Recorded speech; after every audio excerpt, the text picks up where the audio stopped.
আসসালামু আলাইকুম, welcome back to my kitchen. আজকে বানিয়ে দেখাচ্ছি বিফ তাওয়া কাবাব, যেটা অনেক জুসি অ্যান্ড ফ্লেভারফুল। তো চলুন শুরু করি। এই কাবাব তৈরিতে প্রথমেই লাগবে হাফ কাপ মুসুর ডাল।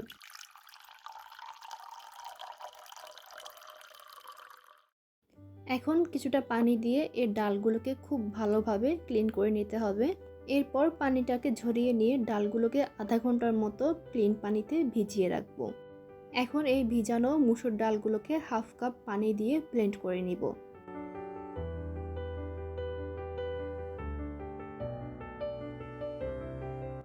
ব্লেন্ড করা হয়ে গেছে, দেখতে পাচ্ছেন পুরোপুরি পেস্ট করিনি, ডালগুলোকে কিছুটা আস্ত রেখেছি।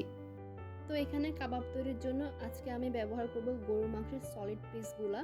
যেহেতু ব্লেন্ড করব তাই এই মাংসগুলোকে একটু ছোট করে কেটে নিয়েছি। তাছাড়া আপনারা গরুর মাংসের পরিবর্তে মুরগির মাংস কিংবা খাসির মাংস দিয়েও এই কাবাবটা তৈরি করে ফেলতে পারবেন। তো ব্লেন্ড করার আগে সাথে দিচ্ছি পুদিনা পাতা আর ধনে পাতা কুচি, এতে করে কাবাবে খুব সুন্দর একটা ফ্লেভার ছড়াবে।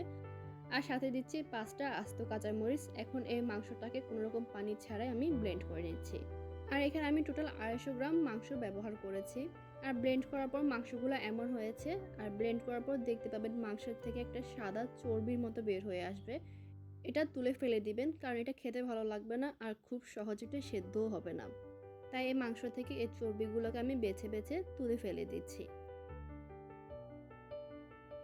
এখন এই মাংসের কিমার মধ্যে পেঁয়াজ কুচি দিচ্ছি হাফ কাপ। কাবাবের মধ্যে পেঁয়াজ কুচি একটু বেশি দিলেই খেতে ভালো লাগে। সেই সাথে কাবাবের মশলা দিচ্ছি 2.5 টেবিল চামচ। আদা রসুন বাটা দিচ্ছি 1 টেবিল চামচ করে। বেটার টেস্টের জন্য 1 টেবিল চামচ দিচ্ছি টমেটো সস, তবে আপনারা চাইলে এটা স্কিপ করতে পারবেন, তবে দিলে টেস্টটা অনেকটাই বেড়ে যাবে। আর সেই সাথে দিচ্ছি রান্নার তেল 2 টেবিল চামচ।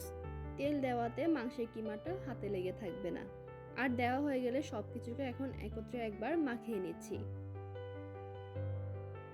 আর মাখানো হয়ে গেলে এখন দিচ্ছি একটা ডিমের অর্ধেক ডিম দেওয়া হয়ে গেলে আবারও একবার মাখিয়ে নিচ্ছি।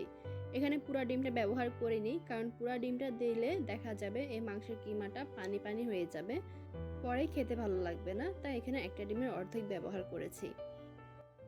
সব কিছু একত্রে মেশানো হয়ে গেলে এখন দিচ্ছি 3 টেবিল চামচ আটা।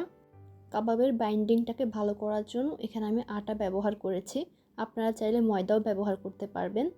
একটু মিশিয়ে নিয়ে এখন দিচ্ছি মুসুর ডাল, যেটাকে আমি আগেই পেস্ট করে রেখেছিলাম।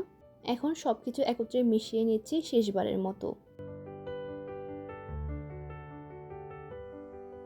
মেশানো হয়ে গেছে, এখন চলে যাচ্ছি চুলায়। প্যানে কাবাব সেট করার আগে তেল মেখে নিচ্ছি, এতে করে কাবাবটাকে উল্টাতে পাল্টাতে সুবিধা হবে। তেল মাখা হয়ে গেলে মাংসগুলোকে প্যানের মধ্যে বিছিয়ে দিচ্ছি। এভাবে হাত দিয়ে চেপে চেপে দিলে মাংসগুলো খুব সুন্দর করে সেট হয়ে যাবে প্যানের মধ্যে। সব শেষে উপর থেকে একটু তেল দিয়ে দিচ্ছি। চুলায় বসিয়ে ঢেকে রেখে দিচ্ছি। এই অবস্থায় চুলার আঁচ রাখতে হবে লো টু মিডিয়ামে। এখন এটাকে 5 মিনিটের জন্য রান্না করে নিব। 5 মিনিট পর নিচের অংশটা একটু শক্ত হয়ে গেছে। এই পর্যায়ে নিজেদের পছন্দ মতো শেফ করে কেটে নিচ্ছি, কারণ শক্ত হয়ে গেলে পরে আর কিন্তু শেফ করা যাবে না, তাই এই অবস্থায় কেটে নিতে হবে। আবারও এটাকে ঢেকে রেখে দিচ্ছি। ফিরে এলাম 8 থেকে 10 মিনিট পর। 10 মিনিট পর এটাকে এখন উল্টে নিচের অংশটাকে উপরে দিয়ে দিচ্ছি।